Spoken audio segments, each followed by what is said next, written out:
Alrighty, guys, this is DF900, and I'm here with Mr. Juels with another. We're doing another rant on. This time it is going to be on Dragonball GT, which is a series that is hated by many fans, including ourselves. But it is also widely accepted as a continuation of the series, at least until Super came around, which knocked it on completely. But we're doing a rant on it nonetheless. So without further ado, I'll turn it over to you, Joel. Okay, thank you. My thoughts on GT is that it was horrible. I mean, why was Goku turned into a kid? And by accident, mind you. I mean, Pilon goes to the lookout, steals the Dragon Balls, he gets some. But Goku's like the only one there, so he stops them. And then by accident, Pilon summons Shinron unknowingly and accidentally wishes Goku into a child again. But then Goku's like, what happened? Why am I a kid? Then the Dragon Balls scatter throughout space. I don't know why they do that. And Goku has to go on a huge journey traveling through space to go find him so he can be wished back to normal. And the only ones to go with him are Trunks and Pan. I mean, why Pan? And could someone else more capable go, like Piccolo, Gohan, or Vegeta? I don't know why they decided only she should go. I mean, someone else more capable could have gone with him. And then they have to go through all these different planets, solving different problems that really don't really concern them. But since Goku's a nice guy, he helps out anyway. And when he come across his baby, and the guy and his creator, the dude who looks just like Dr. Gero. I mean, seriously, he looks just like Dr. Gero. Sorry, guys. That was my best mad scientist scream. I just had to do it. And then when they thought they had destroyed Baby, a piece of him latched onto the doctor, then reformed himself inside his body, and then bursted through his back, just killing him. Or so we thought until later on, killing Goku. Trunks and Pan went to another planet and they find out that the doctor guy is still alive. I mean, he should have been dead. And then when Baby goes to Earth, he starts infecting everybody and starts mind controlling them, including Trunks. And then he takes over Vegeta's body and goes to fight Vegeta.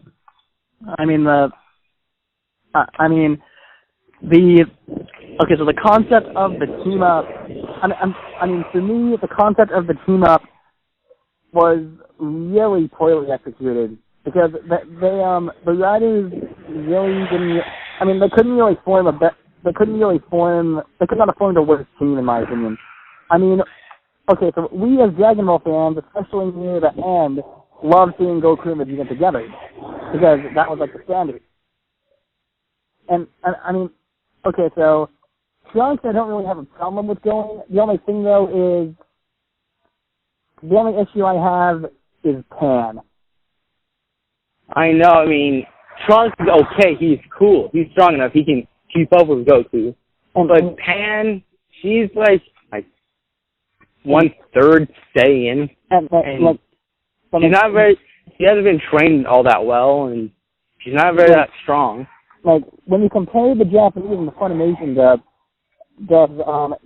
they list their ages differently. Basically, the Japanese dub, for those of you guys who don't know, you're just watching now. In the Japanese dub, they list her age as she's like a 9-year-old in the Japanese dub, but she's like a 14-year-old in the Funimation dub. But either way, if you look at it, she kind of acts as the damsel in distress in a way. Mainly. In a way. Like he's pretty much to Goku and Trunks what Zelda is to Link, or what Mario is to Peach. The damsel in distress constantly needs saving. And I think that a much better team up probably would have Now, okay, so this chunk is clearly the present timeline chunk. He's not future chunk.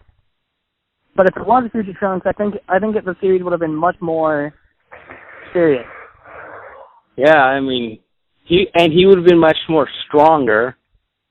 Well, yeah, but so basically, I mean, I think a better team up would have been Goku. I mean, there's room on that. If you look at the spaceship, there is room for more than one person or like 3 people. There's room for like maybe 5 people. So that is true. Well, there's room for 5 to 6 people.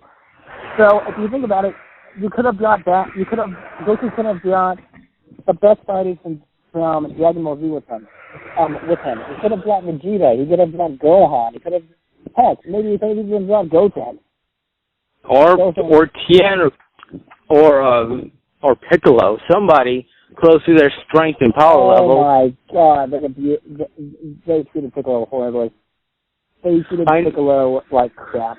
I know they killed Piccolo off. And I mean, it was for no reason whatsoever. And what hurt more is that they had Gohan do it. They had Gohan kill off Piccolo. Exactly, and like it's like the student is rebelling against the teacher, when in reality Baby was controlling, and that's still a bunch of crap. No, I mean, Piccolo and Gohan were best friends, and they had Gohan kill him. Exactly. I mean, they went through an entire arc together. They relationship with a full arc, a fully focused arc in the last series. I know. But, I mean, it's just really horrible that would happen. But I know. Okay, so moving on to the Baby saga. Now, Baby as a villain was pretty interesting, mostly because he can enter into people's bodies through cuts or bruises, and I thought that was a pretty interesting concept because we'd never really seen anything like it before, unless you count. I mean, there was a villain in Dragon Ball that was like I don't remember the guy's name.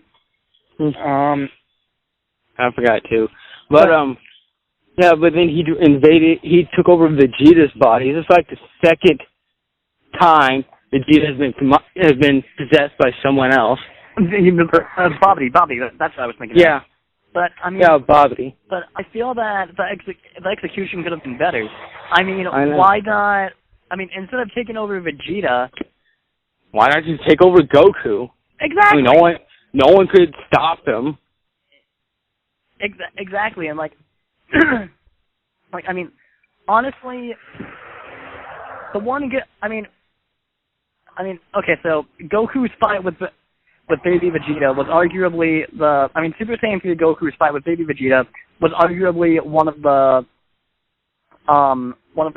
lowest points in the entire series, and this is because Goku's Super Saiyan 3 forms lasted only for like 5 minutes or something like that. I know, because his child body was underdeveloped and couldn't handle the strain of Super Saiyan 3 the Super Saiyan 3 power. I know he's a child in GT, but again, that takes away the seriousness.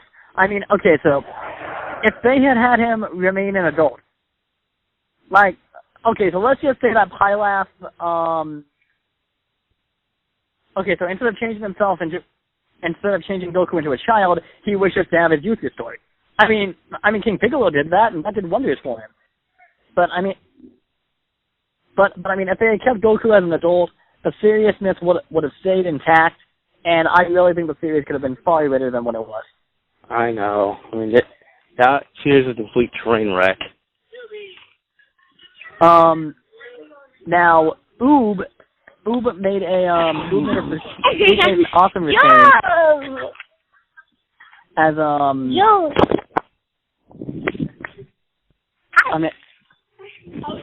I think he's called Majub in that scene. And that's what he's called. But basically he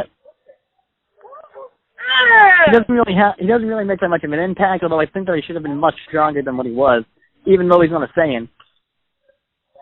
Wait, who? Oh yeah, Oob. Oob. Goku student from the end of Z.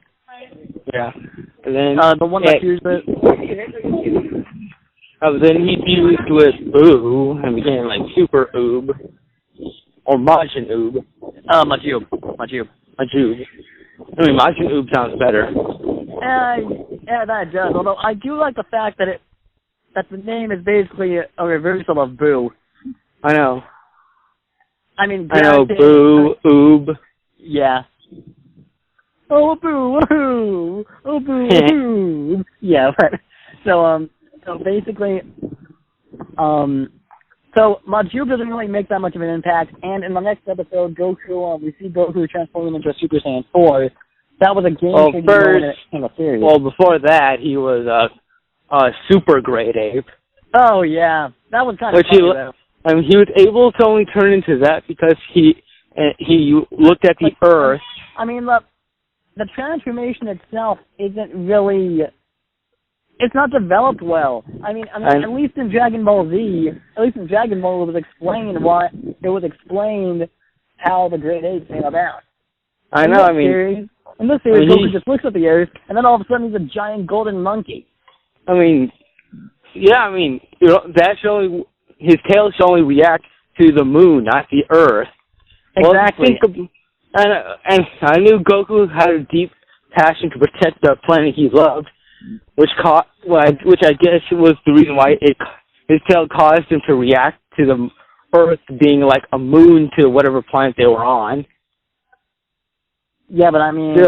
And I guess he had so much passion built up in him that when he was changing into a great ape, his Super Saiyan senses kind of kicked in, kind of merged with his great ape form, making him go super great ape. But he had no control over his actions, and he was basically causing more destruction than Baby was. Yeah, and looking back on that, it kind of parallels the Team Foy Star thing, where Great Ape go on destroying everything. And I can only imagine what's going through Baby's mind. Damn it, if he destroys everything, what'll be left for me? Yeah. Yeah, but again, guys, forgive my language, I'm just quoting. But I mean, okay, so Goku goes Golden Great, I think that's what it's dubbed. And the next, I think it's like the next episode or the episode after that, we do see him transforming into a Super Saiyan 4. Because Pan was trying to reach out to him, and she showed him pictures of them. I don't understand how a picture jogs his memory. I mean, I don't know either. I mean, he should not be able to. He should have blasted her into dust. The Great Ape in every single other instance, besides in Vegeta, goes Great Ape in video games. I know. I mean, Great Apes are mindless savages. Except for when Vegeta did it back in Z, when he first came to Earth. But that was because he was an elite, and elites apparently have the ability to stick. Oh yeah, because they train to control themselves when they're in Great Ape form. But since Goku never did that, he never learned to. So but I still don't get like when you're saying, I don't get how showing a Great Ape, a giant savage beast, pictures of what he looked like as a regular Saiyan, having fun with his family, was able to trigger him to snap back and control himself and suddenly leap to another Saiyan level. Granted, out of all this, we did get a cool Super Saiyan 4. Although how he transforms into a Super Saiyan 4 isn't really stated. It's never really explained. I know. I mean, he just shrinks back down to the size of how he was if he were still an adult. There's with long black hair and red body fur. I don't understand it at all.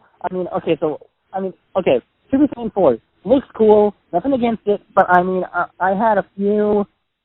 And I still kind of do have a few gripes with the character design. Yeah. Up until this point, every Super Saiyan form has been just the hair change. Like only the hair's changed. But now Super Saiyan 4 all of a sudden have a complete body makeover? I don't get it. I know, Super Saiyan 1, his hair stands up and turns gold. Super Saiyan 2, his hair stands up even more. Super Saiyan 3, his hair, he grows long hair, and it goes all down. Level. I know. So that level is actually strong. God, the strong assignment is what? That usually gets to him. I think he's dead, Vegeta. Yeah.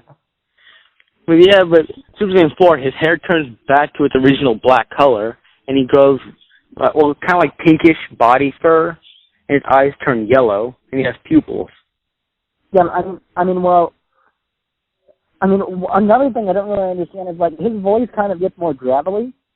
I know, it gets, like, deeper and more, more gravelly sounding. Okay, now, granted, so you compare Goku's voice from, compare his base form and his Super Saiyan form. The base form is really high up and it's really cheerful and stuff. And then when Super Saiyan comes along, he gets very serious. I know, because when he's in his base form, when he's not in a fight, he's more cheery, more happy. So his voice is more uplifting. Okay, so I'd like to do this comparison. Okay, so compare Goku's fight with Frieza, in his base form to when he's a Super Saiyan. Now, in his base form, he's really, I like to think that he's just playing around. He was. In terms of his voice. In terms of his voice. In personality, he wanted to end Frieza because of what he did. Yeah, but then when he saw Frieza kill Krillin, that Goku snapped. And that made Goku snap and realize, okay, this guy's a heartless monster. I see what Vegeta said. And another thing, a lot of guys seem to get confused about why Vegeta is the way he is. Well, okay, so you would be the same. You would be the same too if you lived on the iron fist of an evil tyrannical ruler. Exactly, but I'm talking about the villains in the Namek saga. But basically, my friend Dustin actually pointed this out to me at church a couple weeks ago. Actually, no, about a month ago. But basically, so when Goku takes up a Ginyu Force, he knocks them out, but he doesn't kill them. And then Vegeta flat out murders them all. Goku questions him, and Goku's sorry, can't speak today. But Goku questions him, and Vegeta's like, look, these guys are. Look, this isn't a game. These guys are savages. When they recover, they could kidnap your son and hold them for ransom, and you'd walk right into their hands. They're ruthless characters out there. They do anything to win. And Goku doesn't really understand this until he turns into a Super Saiyan. Because the moment he turns into a Super Saiyan, his personality completely changes. He goes from a carefree, happy, uplifted, happy-go-lucky guy to I'm going to crush you for what you did. Yeah, to a ruthless, mindless, almost psychopathic killer. I know, because he's so filled with anger because he watched his best friend die right in front of him. So that caused him to get very angry and push past his limits to reach Super Saiyan to beat Frieza. That's right, Frieza. You're not dealing with the average Saiyan anymore. Oh my God. He has been a bomb and has become the thing you fear most. He has become a legendary Super Saiyan. Sorry, I had to do that. But, Team 4-star. Yeah. Oh God, how you have blessed us with Team 4-star. Thank you. Thank you, Jesus. But we're getting off topic. But yeah, but take his voice and when he learns to go Super Saiyan 2, when he fought Majin Vegeta, it was just a flat out brawl with them. You don't really see a difference between Super Saiyan and Super Saiyan 2 in terms of voice. But when you get to Super Saiyan 3, the voice kind of changes. It gets more deeper, more angry sounding. Yeah, but Super Saiyan 4, they get a gravelly tone. I know. The fight wasn't. I know the fight was serious. Like the fate of every last person on that planet was depending on Goku, but Goku's voice shouldn't have sounded like that. It should have sounded more serious. Okay, so I realize that with an actor... No, okay, I'm going to go into a little behind-the-scenes rant here. Okay, so Sean Kimball's voice, so the actor that voices Goku, his voice is... I've heard him in interviews and stuff. His voice is naturally deep, like a tenor. Well, okay, not really like a tenor, but it's kind of a cross between a tenor and a bass in terms of his voice. So, and it's really easy for him to get the bass horn Goku up because he can go that high. But and Super Saiyan 2, and I think Super Saiyan 3 was also easy for him. Although there was this rumor that went around that he passed out when Goku first transformed, which I thought was hilarious when I first heard about it. But then, like, I have a really strange feeling that it was really hard for him to do the Super Saiyan 4 voice, mostly because of how...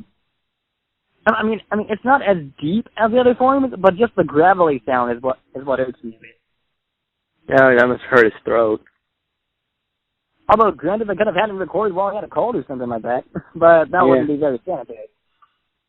And also, while everyone else was free from baby's control, Bulma was still under his control. Exactly. I know. I don't get it. Everyone else is free, but Bulma's still hypnotized, and she used her blood sway machine to help him turn into a golden grade 8. Just so he can get an edge on Goku.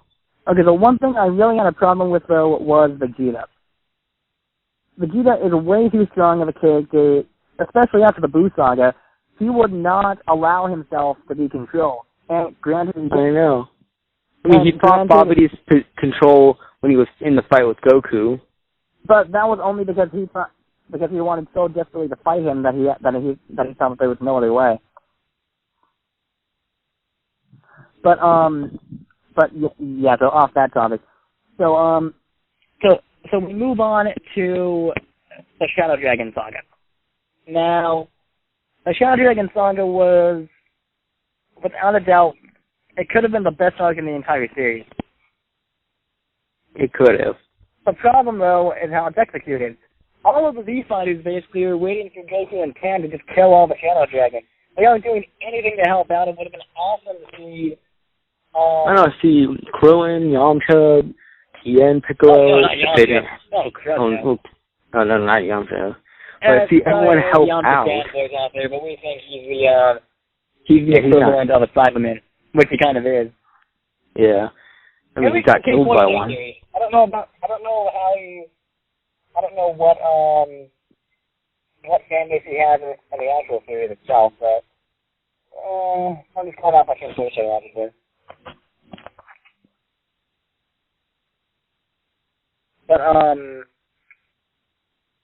But basically, okay, so the Shadow Dragon saga could have been the best arc in the entire series, but the way it's executed is very poor.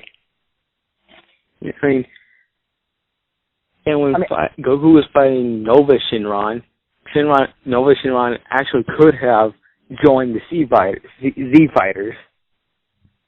Yeah, but I mean, okay, so, but I mean, the execution of the arc was poor, mostly because Goku, I won't say Goku and Trunks, Goku and Pan were basically fighting all of the Shadow Dragons by themselves, and the Z Fighters were doing nothing to help them. They were just basically at their homes. It would have been an awesome thing to see. All of them team up to help fight them. Yeah, Goku doing all the work. Yeah, like Goten and Trunks could go after a dragon. Could go after a dragon or two. I don't know how much help Majub would add, but he would at least be extra insurance. Goku and Vegeta could go after two more dragons, and then they could finally all come together when Sin Shinron and Mega Shinron came together. I mean, I think that would have been much better. Although, like you were talking about with Nova Shinron, I honestly think that Nova Shinron and Ice Shinron. For those of you guys who don't know, Ice Shinron is Nova's brother. I think that should have been. I think Goku and Vegeta should have fought together in that. Yeah. Yeah, I mean, considering Vegeta is now free of baby. Yeah, and especially considering the fact that we hadn't seen Vegeta even fight.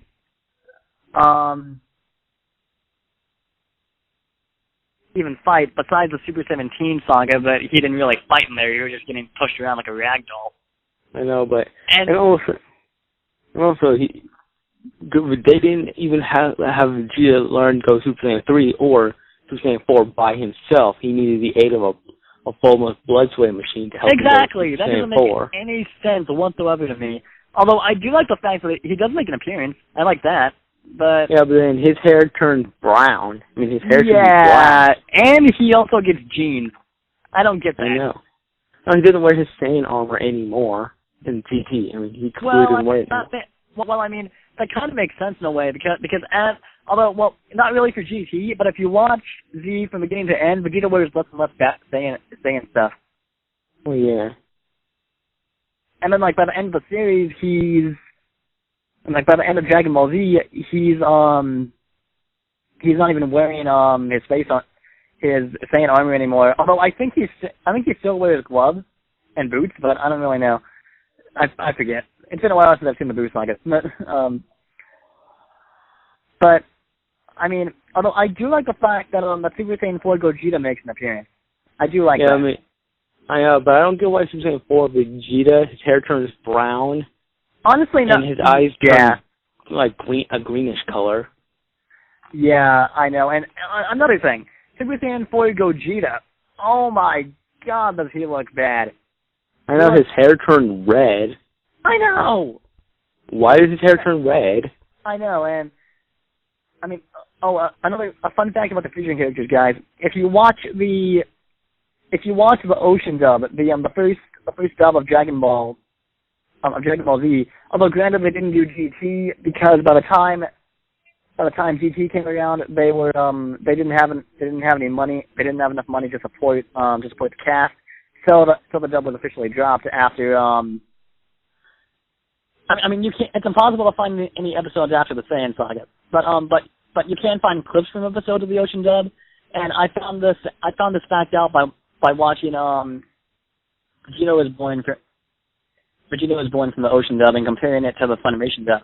If you compare the Ocean dub and the Funimation dub in terms of fusions, the Ocean dub, so take Vegeta for example, because I couldn't find any GT ones, which makes sense. But okay, so take Vegeta for example. Vegeta and the Ocean dub sounds like one person, and he is one person. It's actually the voice actor it's actually Brian Jamund who voices Vegeta in that dub, trying to do a Goku impression. But then compared to the Funimation dub, and both Sean Kimmel and Chris Saba are talking at the same time. Oh yeah. So it's kind of confusing. And I think the Ocean dub is better than the Funimation dub in terms of fusion characters, mostly because of the voice quality. Yeah, I mean, in the Funimation one, they both talk at the same time instead of casting another person to a single one character, casting someone to play the fusion character, so they all have one voice. You know what would have been funny? What? If the guy that played Hercule played the fusion character. Oh yeah, that was hilarious. That would have been hilarious to see. Oh my God. Yeah, but I would. But I imagine it's hard to speak as a fusion character for two voice actors to speak at the same time, at the same speed. So why they got them to do this, I don't really know. I mean, they could have as easily gone with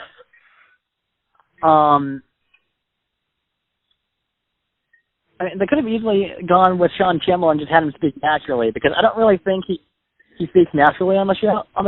I think he deepens his voice a lot. I don't really know what tells me that, but something just pokes me on that. Okay, so anyway, I've kind of ranted on for a while now. What are your thoughts on Super Saiyan 4 Gogeta? Yeah, 4 Gogeta, it's good. It's okay. He's okay, but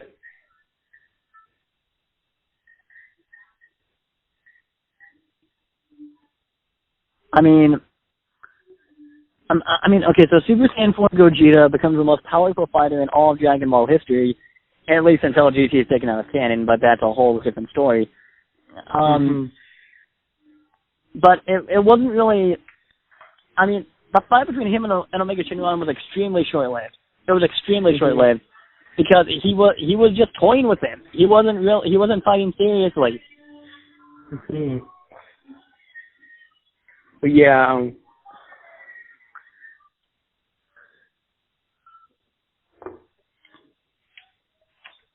no, but he wasn't able to completely finish off Omega Shenron.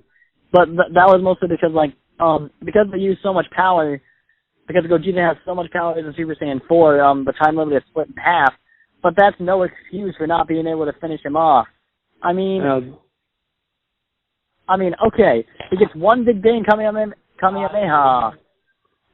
That blows all the Dragon Balls out. That blows all the Dragon Balls out of Omega Shenron. I know. And what you saying? No, go ahead. Yeah, he had to use his Spirit Bomb, which was taking up more energy. But since he used energy from everyone on the planet, I think Earth and other planets, so they visited, the Spirit Bomb's like 4 times as bigger than it normally is. Oh, and by the way, in Budokai Tenkaichi 3, guys, that Spirit Bomb move sucks. It sucks. Yeah.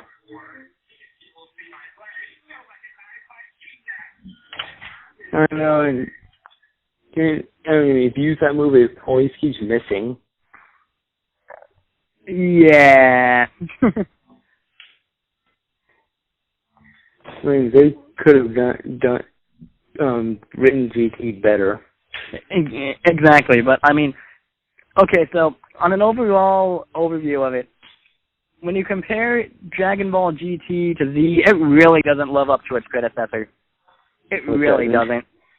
That's why they ruled it out completely.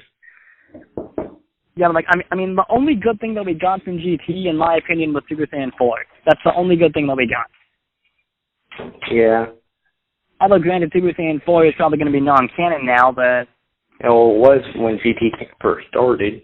Yeah, and it is in video games, so that's going for it, I guess. Yeah, but Super Saiyan God is canon, so is Super Saiyan Super Saiyan. Speaking of Super Saiyan God, Super Saiyan, I wonder whether or not it's going to make an appearance in Super. Probably. They're going to have to face an enemy strong enough to where he's going to have to reach that level. Because, well, Super Saiyan,